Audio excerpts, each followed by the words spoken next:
Olá, meus amigos, meus alunos, ex-alunos, conhecidos, pessoas que estavam aí pela internet e acabaram me achando, né?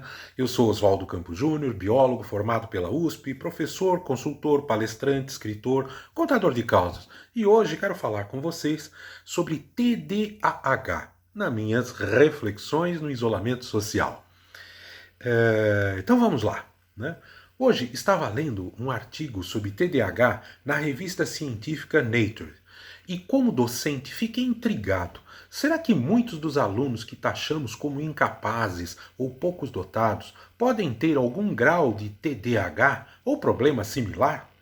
É simplesmente por ignorância, né, que muitos de nós, professores, orientadores, né, taxamos alunos de não aplicados, sem esforço, sem aptidão ou mesmo negligentes.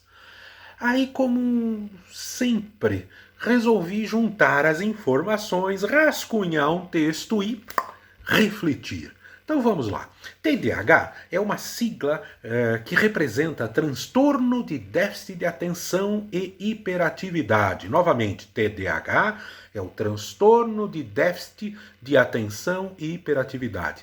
Trata-se de um transtorno de neurodesenvolvimento. As características centrais são as dificuldades em regular a atenção e controlar impulsos e hiperatividade.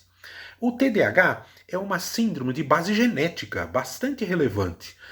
O déficit de atenção está relacionado com a regulação de um determinado conjunto de funções cerebrais e comportamentos relacionados. Essas operações cerebrais são coletivamente referidas como habilidades de funcionamento executivo. Influem funções importantes como atenção, concentração, memória, motivação e esforço, aprendizagem a partir de erros, impulsividade, hiperatividade, organização e habilidades sociais. Existem vários fatores contribuintes que desempenham um papel nesse desafio, incluindo diferenças químicas e estruturais no cérebro, bem como genética.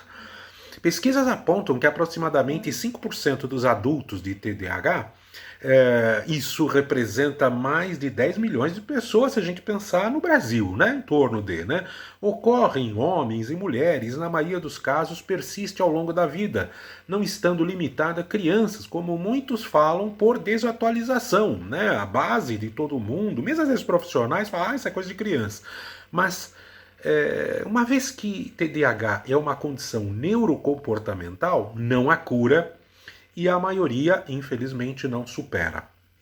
Aproximadamente 2/3 ou mais das crianças com TDAH continuam a ter sintomas e desafios na idade adulta que requerem tratamento. Existem diferentes subtipos de TDAH: desatento, o hiperativo, o combinado, e cada pessoa tem um perfil cerebral único. Nenhuma pessoa com TDAH é exatamente a mesma e todos experimentam TDAH a sua maneira, quer dizer, não existe um diagnóstico ou uma maneira de ser única, né? Porque depende do nível que está, né? E o nível genético, principalmente. O TDAH, mais especificamente, tem sido conhecido com muitos nomes ao longo dos anos. Não é uma coisa nova. Desde que foi registrado pela primeira vez em pesquisas médicas ao final de 1700, não foi incluído nos manuais de diagnóstico para profissionais de saúde até 1968. Quer dizer, recente, relativamente recente. De fato, nesta época, o TDAH era referido como disfunção mental mínima. De acordo com o DSM, que raios é isso? Um Manual de Diagnóstico Estatístico de Transtornos Mentais, né? O quinto, né? A característica essencial do transtorno de déficit de atenção é a hiperatividade.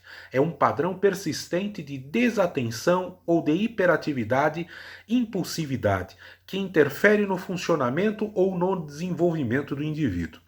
O déficit de atenção não é um transtorno moderno, então. Tem sido escrito na literatura e livros médicos há mais de 100 anos. O que é novo é o nome, TDAH. Ao longo dos anos, a mesma condição foi chamada de diferentes nomes, né?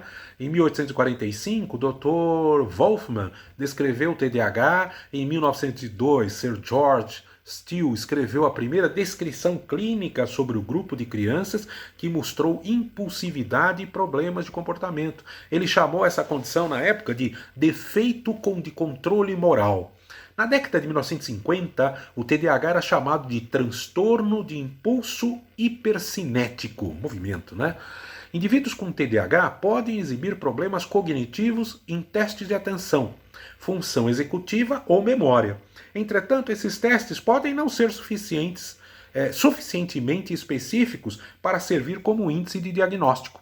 No início da vida adulta, o TDAH está associado a um risco aumento de tentativa de suicídio, principalmente quando associados a transtornos de humor, de conduta e por uso de medicamentos ou tóxicos.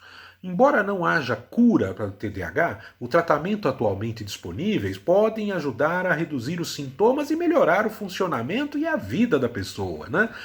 A ciência sempre atuando.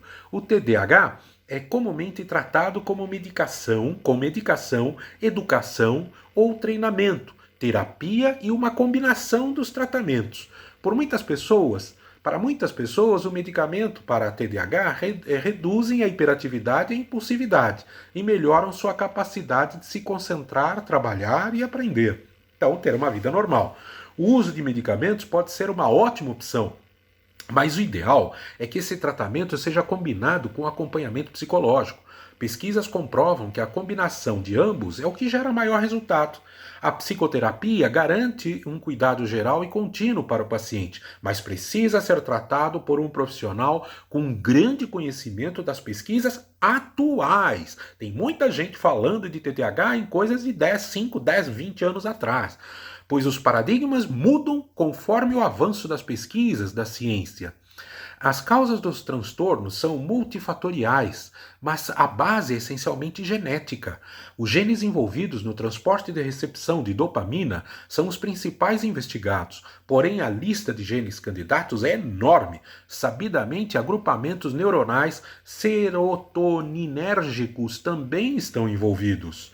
Philip Shaw, um dos grandes nomes da investigação do TDAH, na modernidade, em estudos de ressonância magnética funcional, investigou o funcionamento cerebral das crianças com TDAH ao longo do ciclo de vida e infância, do tratamento no desenvolvimento cerebral dos indivíduos. Dessa forma, já se sabe que a espessura cortical de indivíduos de TDAH é menor. Além disso, há uma redução no desenvolvimento de giros cerebrais, representada por um atraso de maturação. Ou seja, meus amigos, TDAH não é conversa fiada, é coisa séria, a gente tem que prestar atenção nisso. O mesmo pesquisador, Shaw, com sua equipe, também avaliou a influência do tratamento ao longo da vida. Seus resultados mostram que o tratamento regular é capaz de propiciar um acerto nesse atraso de desenvolvimento cortical, beneficiando os indivíduos portadores da condição. Assim como outras disfunções em saúde mental, o TDAH tem diagnóstico eminentemente clínico, mas isso não quer dizer que a doença não exista biologicamente, não é uma coisa só psicossomática, né? O mesmo acontece com muitas outras doenças psiquiátricas, como o transtorno do espectro autista, transtorno do humor bipolar, depressão, entre outros, vários. As mutações genéticas consideradas mais comuns para a prevalência desta condição normalmente são relacionadas, como já falamos, com a neurotransmissão da dopamina. No entanto, o TDAH está envolvido com mais variáveis, paradigmas genéticos além da dopamina. Os genes que envolvem a neurotransmissão das monoaminas, como a neuropinefrina, serotonina, glutamato, receptores específicos como a alfa-adrenérgicos, receptores de dopamina, transportadores de dopamina, serotonina e mesmo com várias enzimas responsáveis pela degradação das várias monoaminas, entre outras, né?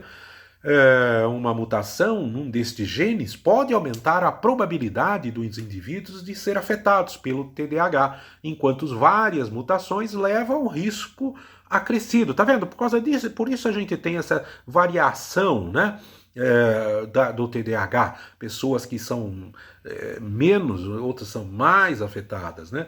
Para além dos fatores genéticos, alguns fatores do meio ambiente do indivíduo podem levar a esta perturbação, né? Nunca se esqueçam, né, que um fenótipo é o quê? Originado da interação entre o genótipo e o ambiente.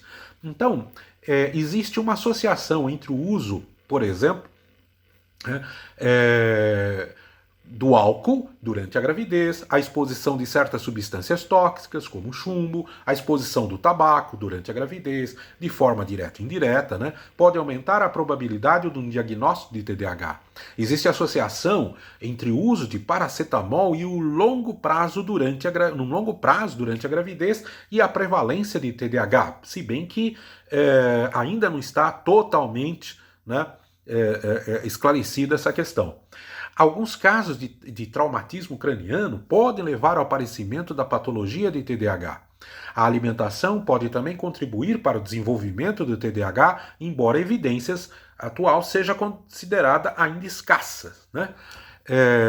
Aplica-se principalmente a corantes alimentares ou substâncias utilizadas para a preservação dos alimentos, acima de tudo em indivíduos sensíveis, né? A deficiência em certos micronutrientes pode também levar à manifestação de sintomas desta patologia. Nossa Senhora, até nisso, né, a alimentação orgânica, a alimentação natural faz bem, deve fazer bem para a gente. Mas isso é um pensamento meu, né? Crianças vítimas de violência e abuso emocional são mais suscetíveis a apresentar comportamentos relacionados com esta patologia. O conjunto desses fatos é um dos motivos de alguma polêmica em relação a este diagnóstico, já que não existe de fato, um exame concreto, 100%, né, em que o médico possa diagnosticar ou não um caso de TDAH, sem ser baseado nas informações providenciadas pelo indivíduo, paciente ou familiares. Em qualquer um dos casos, a patologia de TDAH existe e afeta de forma significativa a vida social, acadêmica e familiar dos indivíduos afetados, mas também é muitas vezes diagnosticada em casos onde ela não existe. Daí a necessidade de atenção com profissionais atualizados e especializados. Não é só porque uma pessoa, um psicólogo, um médico, fez qualquer cursinho de especialização em EAD, não que os EAD sejam ruins, mas assim, é um curso rápido tal, que tem um título que sabe saber, né, realmente se o cara é um estudioso da área. Somente um médico, preferencialmente psiquiatra, juntamente com psicólogo, terapeuta ocupacional especializados, podem confirmar a suspeita de outros profissionais de áreas afins, como fonoaudiólogos, educadores, psicopedagogos, que devem encaminhar a criança ou adulto para o devido diagnóstico. Existem testes e questionários que auxiliam o diagnóstico clínico. Então, meus amigos docentes, temos que ter muito cuidado antes de estigmatizar nossos alunos. Pensar muito bem antes de tomar atitudes com as quais possamos nos arrepender.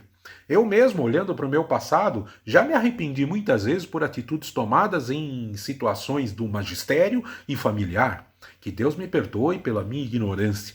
Mas e vocês, né?